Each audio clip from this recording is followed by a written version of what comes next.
Today I'm going to be talking about a way that you can use contrastive learning for natural language processing, because there are very few ways that you can do data augmentation in contrast to computer vision, that you can rotate it, crop it, resize it.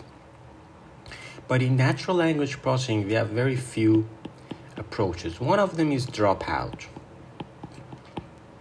It means that you give the sentence twice, the same sentence, exactly the same sentence. But because the dropout probability is different, each time you receive a different output. And this is the technique that we want to, the main contribution of this paper in 2022. And these papers are very important and very related to, especially we have a different version of SimCSE that I will explain in a different lecture. And they are, Go is a great scholar. So this paper presents SimCSE, a simple contrastive learning framework that greatly advances state-of-the-art sentence embeddings. They first describe an unsupervised approach which takes an inputted sentence and predicts itself in a contrastive objective, with only standard dropout used as noise. This simple method works surprisingly well, performing on par with previous supervised counterparts. We find that dropout acts as minimal data augmentation, and removing it leads to representation collapse. Then they propose a supervised approach which incorporates annotated pairs from natural language inference datasets into their contrastive learning framework by using entailment pairs as positive and contradiction pairs as hard negatives. So from their slides, I borrowed this from their slides. What we've learned from CSE, augmentation for natural language is hard. So word deletion is not a good augmentation. Synonym replacement is not a good augmentation. Sentence cropping is not an image, so we cannot do sentence cropping. It's not a good augmentation. Back translation, so bad, it's not a good augmentation. They are all outperformed by simply changed dropout masks. So the technique of the present paper is very simple and very effective. So there are many methods for contrastive learning, but here we focus on dropout augmentations. Recently, people work on prompting, ranking-based methods.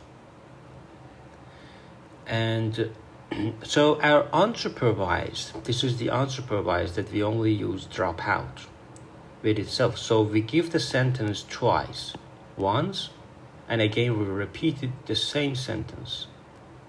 But because the dropout probability is different, so each time we receive a different output. And we also augment it with supervised because we have that NLI dataset, natural language inference, that has entailment, contradiction, and neutral labels. But we can only select the entailment and contradiction labels. We don't care about neutral, because entailment is just naturally the positive pairs, and the contradiction is just naturally the negative pairs. So we implement dropout mask in BERT very easily. For example, the probability is 0.1, or we can use it here. We have two probabilities. And we can implement dropout mask in BERT here.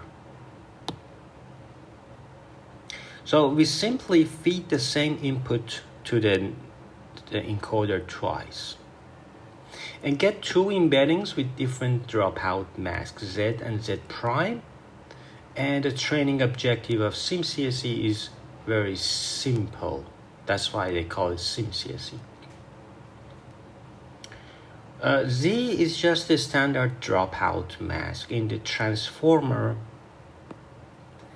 and dropout noise can be considered as data augmentation.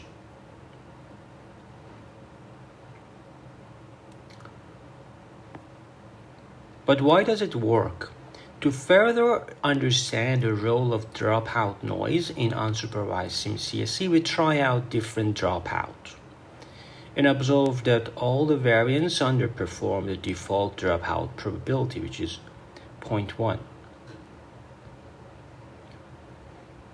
We find the two extreme case interesting. No dropout, which is probability 0, and fixed, which is our default is 0.1, which is good.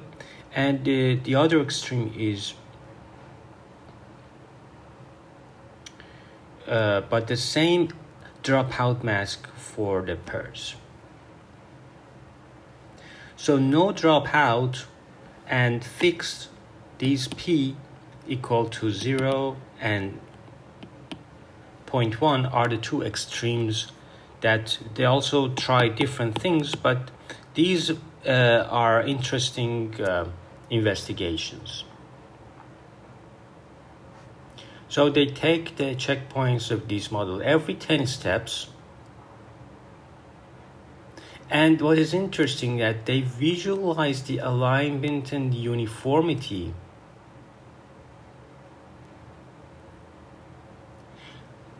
So those contradictions you can interpret it as hard negatives. Because we have the NLI dataset, why not taking advantage?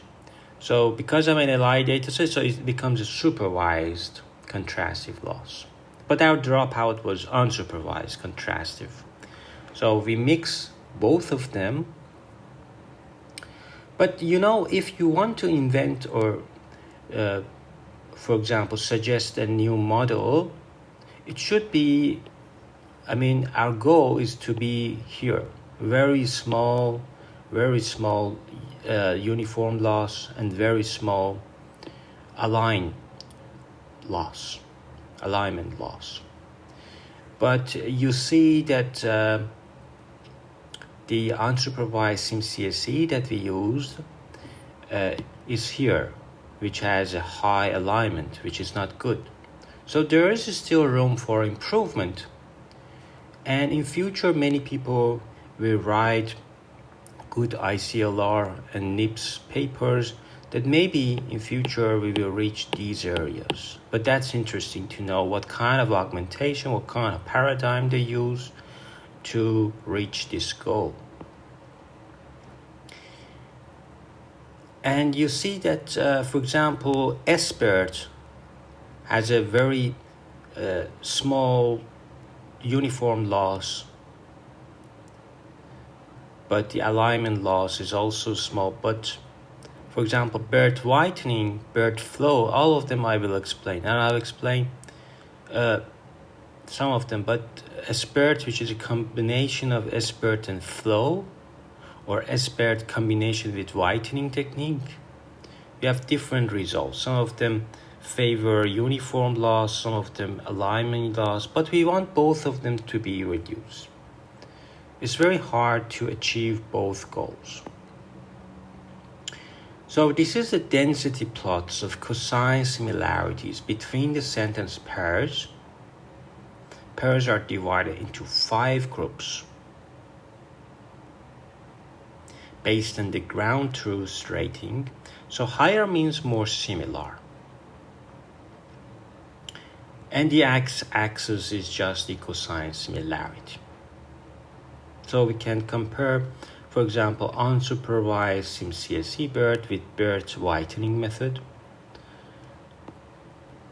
So processes are the actual instances of programs that are running. MPI allows you to create logical groups of processes. And when you say a process is identified by its rank, this is an integer in the range. Because if you see the GitHub implementation, they just use this technique of MPI. So for parallel processing, we use torch distributed to make effective computations. And all of these, so this is not distance, this is distributed. So here, for example, we want to use distributed data parallel. And so tensor list, we arrange it, we distribute it all gather. So we are working with distributed and getting rank of that, different processes. For example, for implementing the multi-layer perceptron, we just need a linear layer, and then the nonlinear activation is 10H. For similarity, we just use cosine similarity. Of course, we have a temperature, and I have explained in the paper that the role of temperature is important. For pooling, you have many different approaches, because you have access to all layers of the bird, everything, all tokens, so different combination, different pooling techniques. And for forward, everything is standard. So this is a very interesting and simple implementation. You see, this we are still distributed, so it's a way to do more computations effectively. And here we calculate loss with hard negatives.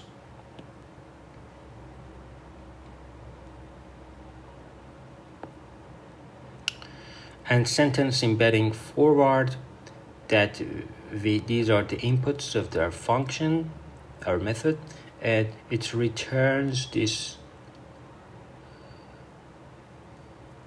and BERT for CL, and that's it.